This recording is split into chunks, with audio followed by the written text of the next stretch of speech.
Hi, my name is Haley Molinax. I am 29 years old. I have been diagnosed with stage 2B Hodgkin's lymphoma, and I was diagnosed back in January. So there are two types of lymphoma. There's Hodgkin's and non-Hodgkin's. Honestly, since I have Hodgkin's, I'm not very well informed on what non-Hodgkin's is, but I did ask the doctor what the difference was. One cannot become the other, so my Hodgkin's will not turn into non-Hodgkin's and vice versa. But from what I understand, it's the cure rate. So, in this, I've chose to really count my blessings. And with Hodgkin's lymphoma, it is very curable. So actually, my first chemo treatment, I met my wonderful chemo nurse, Lynn, and the first thing out of her mouth was like, well, at the bottom of the doctor's paper, it says curable. So I am, again, choosing to count my blessings that at the end of this, it's just a small little, trial in my journey, and that at the end of the day, I still have life with my family and my son. So I'm very blessed. I've always been a working mom. I was a single mom for a really long time until my boyfriend came along. We actually just celebrated 2 years together. My son, his name is Roman. He is 6 years old, and I am full-on boy mom. Baseball games, dirt, all that good stuff. And that's probably my favorite job. But before I had to stop working for the cancer, before I was diagnosed, I actually was a practice manager. I've been a practice manager at large healthcare corporations, and I recently just managed a small law firm. So I actually did not have many symptoms. I had fatigue and I had whole body itching, which I think human nature was to kind of just blow it off as something not really serious. I'm a mom, I'm, tired from working all day, or it's winter and I have dry skin. So I actually would scratch myself until the point I would break the skin and bruise it, or I'd start bleeding. I considered seeing a dermatologist, but I just started doing things like oatmeal baths and really using good lotions, but nothing would touch it. And so I'm a little stubborn, and of course my son comes first and I put myself last always. So I never really got it checked out until I was having a girls' night, and for some reason it was just one of those natural body reactions. I just touched my neck and I had a lump there. And I really thought maybe it was a pulled muscle. I'm out at the ball field with my son. I never in a million years thought that it would be cancer.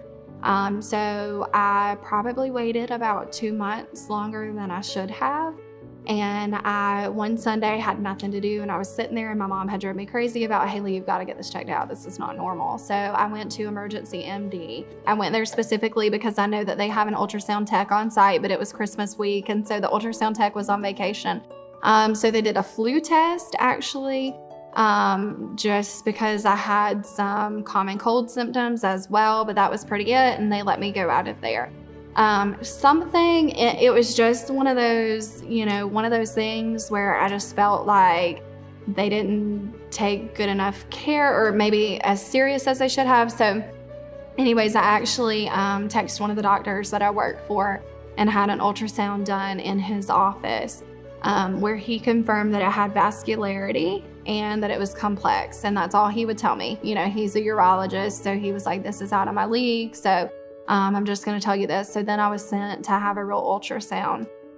From there, I had several other tests, but everything happened. I was in surgery within a matter of a week and a half after that ultrasound. So everything happened really fast. And ultimately, I ended up with a diagnosis of stage 2B Hodgkin's lymphoma. To be honest, I had never even heard of Hodgkin's lymphoma, but it's basically a cancer in my lymphatic system. So it affects my immune system. So I am to the point where I can no longer work. I'm very susceptible to infections. I can't be around people a lot without wearing a mask and out in public. So it's basically a cancer of the lymphatic system, and my immune system is affected. So after I had all of the testing and I had my diagnosis, I had to have a lymph node removed from the lump that I had in my neck. They only removed one and assured me that chemo would take care of the rest. So they removed one for diagnostic purposes. So when I got to the hospital, I was all ready. I think I'm a mentally kind of tough person. And so I was really prepared, and it was one of those things that I just wanted to get it over with. And so I'm actually laying there, I have my IV in my hand, I'm ready to go. And the anesthesiologist looked over my MRI report a little bit closer and said that because of the mass in my chest was surrounding the ventricles that supply oxygen, he did not feel comfortable putting me to sleep. So I had to have the surgery wide awake, which was absolutely probably one of the most terrifying moments in my life. I can't even explain to you in words how I felt. But immediately the whole family was crying. That was actually the first time that we had been told that there was, we knew we had cancer, but I didn't know that I had basically a tumor surrounding my heart, my lungs, pretty much everything in my chest. So I had the surgery wide awake. They took care of me with some medicine, so I don't remember too much, but still I remember the feeling of being wheeled back and knowing that I was going to be terrified. After that, I had, it confirmed the Hodgkin's lymphoma. So all of the diagnostic testing prior to that was just suggestive of lymphoma. The actual lymph node removal confirmed the diagnosis. So after that, a week later, I went under another surgery, wide awake, to have my port placed. And then I think just a couple of days later, I had started chemo. So the treatment that I do is a combination of 4 chemo drugs. It's called ABVD. And so far, I have my 3rd chemo treatment on Friday. So I've undergone 2 chemo treatments. And the first one was not so bad. I was just a little nauseous and sleepy. And the second one brought some neurological pain in the mouth that felt like electrocutions. So it was horrible. The doctor actually said he had never experienced anything like that and had to do research.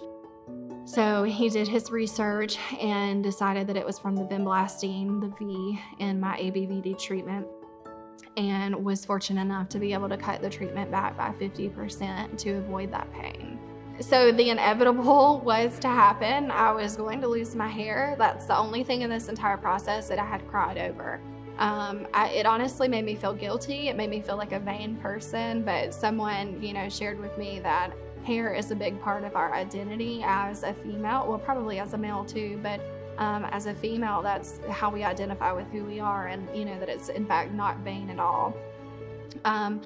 So I really went back and forth with my doctor told me to shave my head before my first chemo treatment, and I think that was to avoid the heartache of kind of watching it fall out. And so I was gung-ho on doing that, but I just wanted to hold on to my hair a little bit longer. So I actually chopped off 12 inches without telling anyone in my family, and showed up at home one day with a short hairdo, which I got to enjoy for a little bit. So my hair did not fall out with my first treatment. My hair started falling out 5 days after my second treatment. And it was progressive. It was very quick. It was very progressive. It went from light shedding to just clumps of my hair coming out. And so I knew that we had to shave it that day. I think, my family wanted to have a shaving party, but I just wasn't sure how I felt about it. So I kind of wanted to do a more intimate thing. So my sister came over and took pictures for our Facebook page so that we could share it with the world when I was ready. But we just did it, my boyfriend and my son, at the house, and my sister was there to support. So my boyfriend, I shaved his head first, which I've never shaved a head in my life, so that was very interesting. My son told me that if we did not look hideous, that he would shave his head. And so he actually decided, I guess, that we did not look hideous, and he shaved his head with us. And then lastly, we shaved my head.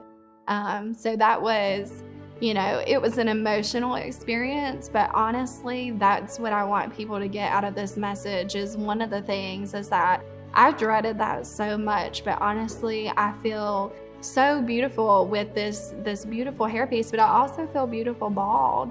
So I just want women to know that it's okay if they're going to lose their hair.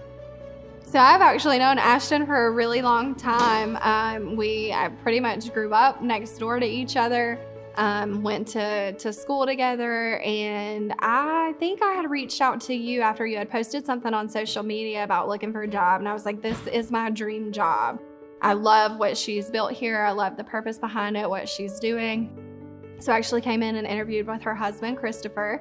And it's crazy because he was so kind and honest and with what he said, but I didn't get the job. And it was just one of those things where he knew that I was a single mom and I needed the insurance. And, now when you look back at it, where the position that I'm in, I can't even imagine having taken the job and not having insurance.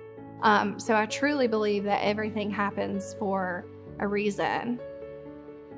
So I actually was with my sister. I don't remember what day, but I'm pretty sure it was a chemo day. And we were just sitting there on our phones and we were talking about a wig. And I know the Cancer Association gives out free wigs. And so we mentioned going there. And it's just such a God thing because Ashton had messaged me on Facebook wanting to gift me this beautiful hairpiece. And it's just one of those things where the timing worked out. And again, it's just like God sent you straight into my life, and I'm so thankful.